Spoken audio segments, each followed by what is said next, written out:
if you're a biological male and you say, I identify as a woman, then they must allow you to compete with the women in that event. I identify as a woman, and he is allowed to compete in the women's competition. Okay, I thought this had to do with that original woman. By bench pressing nearly 370 pounds, making him the current women's record holder. They said that he was making a mockery of the sport. You just identify as this and you can compete. And somebody did exactly that, but then they go, no, hey, not like that. So this is not my first time making a video on trans athletes. I made a video on Laurel Hubbard, a trans weightlifter, and then obviously talked about Leah Thomas. In both occasions with Laurel Hubbard and Leah Thomas, the point that I tried to talk about the most were the numbers. Now, I'll use Leah Thomas as the example for this one. The main thing that I wanted people to know was that as a biological female and somebody who, you know, goes their entire life competing in swimming, just to make the NCAA championship, that's a major feat. To make the final heat is even crazier, and to win is ridiculous. Leah Thomas, born a biological male, went through puberty, trained up through her sophomore year in college as a male, transitioned, and then did just that. And so that's the thing that I pointed out with Leah Thomas, is that there was a distinct advantage, so much so that we saw a ridiculous feat had a biological woman been able to do the same thing. My roommate, Chris Williamson, who some of you may have seen on this channel, or you may have seen his podcast, he just texted me this video and he said, have you seen any of this? And I was like, yeah, I heard about it briefly. He's like, dude, it's crazy. You need to do a video on it. So rather than, you know, do the research and everything necessary, I am going to react to this with you guys. So here we go. So this male powerlifter entered the women's event and broke all the records. Let's talk about it. This video, guys, by the way, is from a guy called Nate the Lawyer. Avi Silverberg. Definitely check out his channel. He is the head coach for Team Canada's powerlifting team, and he's been in that position for about 10 years. Now, this is the Canadian Powerlifting Union and their trans inclusion policy. So without reading the entire policy, it essentially says that an athlete gets to tell the organizers what their gender identity is, and the organizers have to allow them to participate in the events with the gender that they identify with. So if you're a biological male and you say, I identify as a woman, then they must allow you to compete with the women in that event. The policy also makes it clear that, quote, individuals are not required to disclose their trans identity or history to the CPU or to any of the CPU's representatives. So, Okay, wait. There's no stipulation in this, because there's a few different stipulations to competing as a trans person. The main one that's been used for a long time is like proof of having your testosterone below a certain threshold for a long enough period of time, which was what Leah Thomas was able to do, and which is what Laurel Hubbard was able to do. If Canadian Powerlifting Union just says you just have to say your identity, that's it. You can just say you are a female. That's it. That's pretty crazy. One thing that happened actually after Leah Thomas, and you guys need to know this, FINA came up with the stipulation. I believe that you must declare that you are the gender identity of wherever you're going to swim before a certain level of puberty. And I forget what those levels were, but it is much more serious of a stipulation. In a nutshell, the Canadian Powerlifting Union is just going to take your word for it. If you want to compete with the women and you're a biological male, you just tell them, I identify as a woman, and they'll let you compete. So this policy allowed trans women to compete with women in powerlifting. Now, this is Annie Andrews. She was the record holder in women's powerlifting in Canada. The record for a bench press that she held was 275 pounds. Now, Annie Andrews won 8 out of 9 competitions she entered in the women's category over the past 4 years. So now enter Avi Silverberg. He goes to the women's competition and he says, well, hey, even though I look like this, I identify as a woman. And he is allowed to compete in the women's competition. Okay, I thought this had to do with that original woman.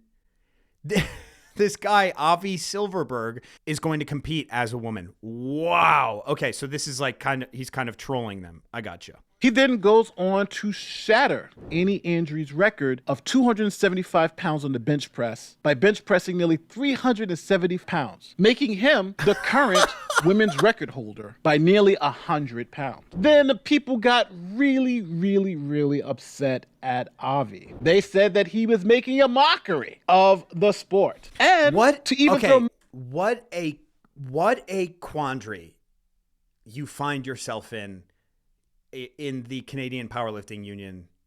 Okay? You just identify as this and you can compete. And somebody did exactly that, but then they go, no, hey, not like that. Not like that. Like, what do you mean? Like what? Rules are the things that set up the binary. And so when we have these explicit rules basically saying, if you declare as a woman, we will not question any of it. You must be seen as a woman. Finally, someone does that. Enter Avi Silverberg, 167.5 bench press, absolutely, shattering that record. More salt in the wound. The former record holder was right there and had a front row seat to watch him do it.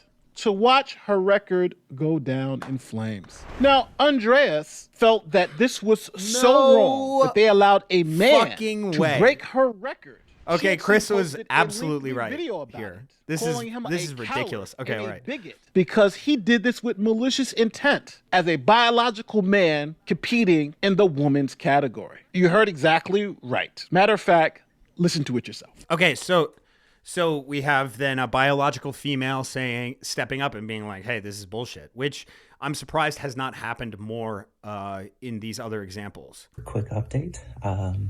Yes, somebody did show up at the meet today with malicious intent. And you know what? It was nothing. It was just entirely ignored. People lifted. I volunteered. Everyone was happy that I was there. And it really struck me that maybe my participation isn't necessarily fair. I mean, there's science, whatever. But people welcome me because I'm actually nice to people. I show up and I try to make everyone happy. And I think that matters a hell of a lot more than people give it credit for. People want me there because I'm actually nice to people. Just a little thought. I'm all good, and the CPU will continue, and be nice to each other. Lift heavy circles. So, seems to have taken it on the chin and is upset about it.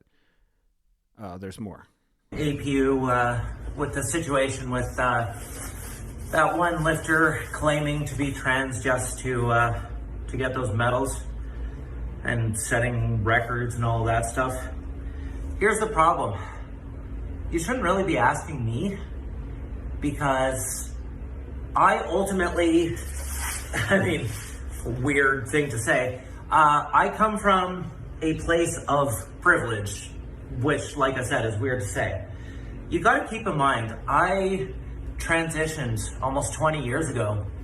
I got all of my papers done. I have my passport. Whoa. I got surgery. Wow. Okay, so this is a transition lifter. This is why this Avi guy came in and did this. Oh my God, bro. This is like an episode of Always Sunny in Philadelphia or something. All right, I think that's enough. Again, guys, that full video is from Nate the Lawyer. That was a crazy twist. Okay, so let's break this down.